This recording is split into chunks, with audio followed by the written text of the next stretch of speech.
What's up, guys? It's Marv here, back in with another edition of At the Arcade, playing some Home, a very unique take on survival horror. I'm assuming I have yet to have to do any kind of surviving, actually, but it's all in all interesting. Like I said, it wasn't a very expensive game, and it just kind of caught my eye when I seen it. Um, so let's just get back to exploring. We're in a train station right now. We woke up in a somebody else's house that leads to the most dreary, deep, dark, dank fucking basement I've ever been to in my life. And it's a place that you just didn't want to be in long, and or continuously go down. Ancient ticket booth. Sorry, the ancient ticket booth was falling apart and covered in dust and grime. I started to just read to myself there. Stacks of paper lined the counter, faded remains of old schedules and reports. Among these papers were newer-looking sheets covered in scribbles and illegible notes. Come to think of it, the man in that house had kept similar scribbles hidden on the bookshelf, and he had notes on the water tower outside. I guess he could have been coming here, but why? What was he using this old station for? You guys are going to forgive me if most of this stuff is something that I've probably read in the previous episode, because I quit after the last episode, took a break, started recording some other other playthroughs of other games to get myself ahead of schedule. And when I came back to play this right now, it didn't actually start me where I was at, so I had to get there, and I just kind of ran into it right quick. The sorry conditions of the place seemed so ominous. Okay. This is the train. We've already looked at the train. There's nowhere to go beyond the train. It's getting colder out there, and I had to keep moving. Okay, can I go through? I want to get through the fence that I was trying to. I can't go this way. Alright, come back to it. Lost. I'm gonna be lost for a while, actually. I didn't pick anything up. Am I supposed to go back to the house now because of the ticket booth?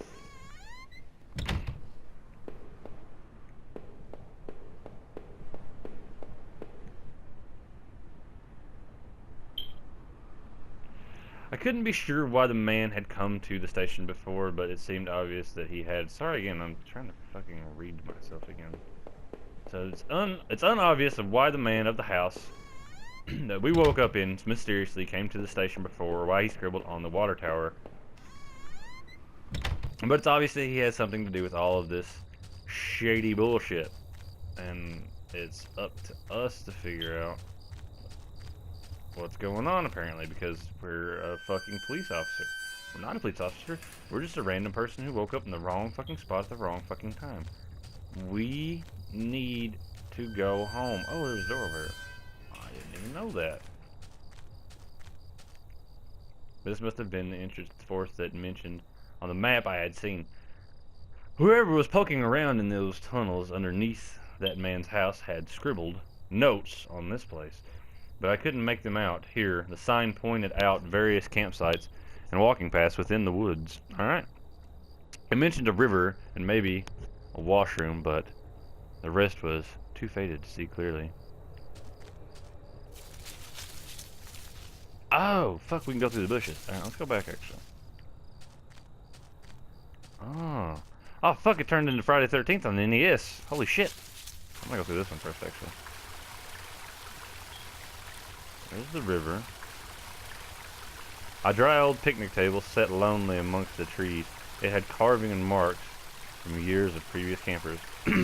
As I tried to read some of the names and the marks, I idly thumbed the knife I'd found. If I wanted to, I could have carved something on that table. Did I? Fuck yeah, why not? Hell yeah, dude. Carve fucking... Andrew was here. Whatever your name is, I don't know. I'm gonna call you Andrew now. I don't know if I gave you a name before in other videos, but... With a few crude strokes, I etched a simple design into the wood. R plus H.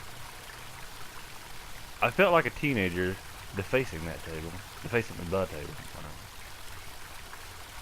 I showed some of the other names in the note surface. Tables, notes on the table surface. Rytron, Kumar, Uncle Phil, Henry, and Daniel, David, and Jenny. Seemed like the table had a lot of use over the years. Okay. Path into the cold-looking river. I wasn't sure if I was safe to cross this. Did I cross it? Not yet. It's dark out. It's cold. You'll catch pneumonia. It's not a good idea. In the darkness, it didn't seem wise to try. Maybe there was another option. Are there branching paths now? Is this game getting into branching paths? I'm still waiting for something to jump the fuck out and start chasing my ass around. Granted, there is no run button. There is no run button. It's basically walk and X, but I'm hoping eventually that there's something, not necessarily along those lines, I guess. Through the fence I could see a dilapidated outbuilding. I wondered if it, I wonder if I could find my way around to the dilapidated building. Sure, yeah, we'll go to the dilapidated. Fuck that. I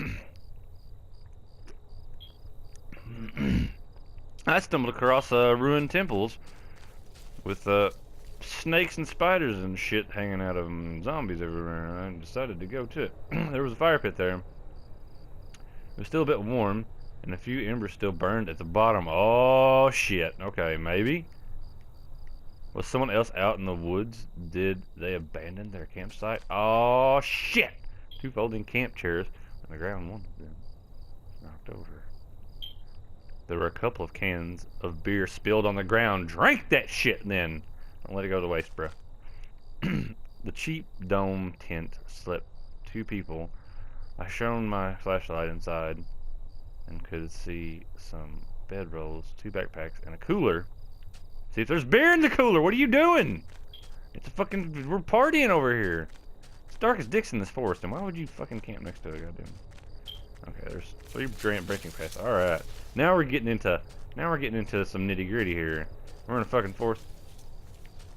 Why does my controller keeps vibrating? There were some personal effects shoved back into the rock wall. Wait, there was a notebook there too. Did I read it? Inside the cheap dollar store. Wow, shots fired at the dollar store. Notebook was was page after one page of names and lists. None of it made much sense. The newest page contained several names: Heather, Olivia, Ashley, Cheryl, Iris, Daphne, Holly, Rose, Rachel. Rachel! Her name was last on the list. And had a mark beside it in blue ink. The names Daphne and Olivia had been crossed out in the same blue ink. Oh, fucking what? So they're attacking women. What do I have to do with this? Cheryl, Heather, and Rose had also been crossed out, but these marks looked older and more faded. Who were all these names? I could only think about how much I needed to get home to make sure Rachel was okay. Why would a fucking murder list be stuffed in the face of this rock anyway? I don't understand. I don't understand, but that's actually that's intriguing. Actually, I'm not gonna lie, man. This game's actually kind of fun just to get you into it a little bit. It's like what is generally going on, and they've done a pretty decent job with the atmosphere of the game. Oh, we made it. No, no, no! Don't go! Don't know! Don't show! No, no!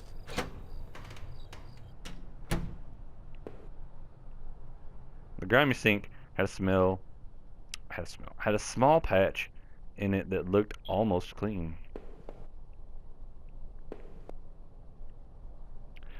There was a damp smelling plank leaning against the wall. Damn it, the stall door. I might have been able to cross the river with it. Did I take it? Yeah. I managed to carry the plank under one arm so it didn't get in the way. God, I cannot fucking read tonight.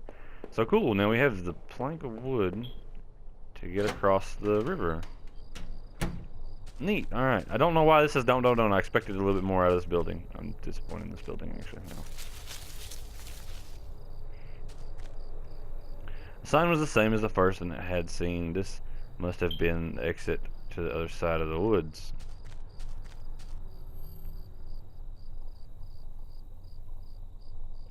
No. No, we're going back. We're going to cross that goddamn river, dude. I'm going to that river. And then I'll go to the river, and that's the only place I'll be able to go, probably. Which is gonna not be, it's not gonna be cool.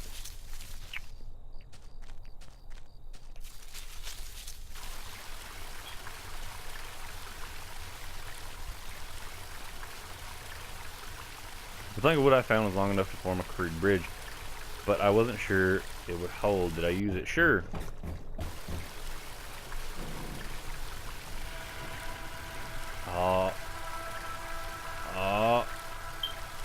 Two bodies, two young women, were half dug into a hasty, shallow grave between the trees. Holy fucking shit!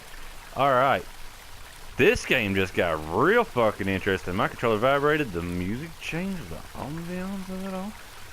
The younger looking one was still face up, her dead eyes gleaming against my flashlight. Oh, that's awful. They deserved better than that. Did I clean up the gravesite? No! The thought of touching those poor girls almost made me sick. I left everything right where it was. The police could sort it out. You don't touch gravesites! Are you a fucking idiot? Why would it even ask? This guy's a goddamn moron if you would touch that shit. You don't... It's bad enough I already have the murder weapons probably on my person, but I woke up in a house. I didn't know where I was. Why would I not take those? But that's the end of this episode. This game's getting actually pretty fucking interesting. Actually, fairly interesting. Pretty fucking interesting. I can't talk. I can't use my words today, so you guys gotta forgive me.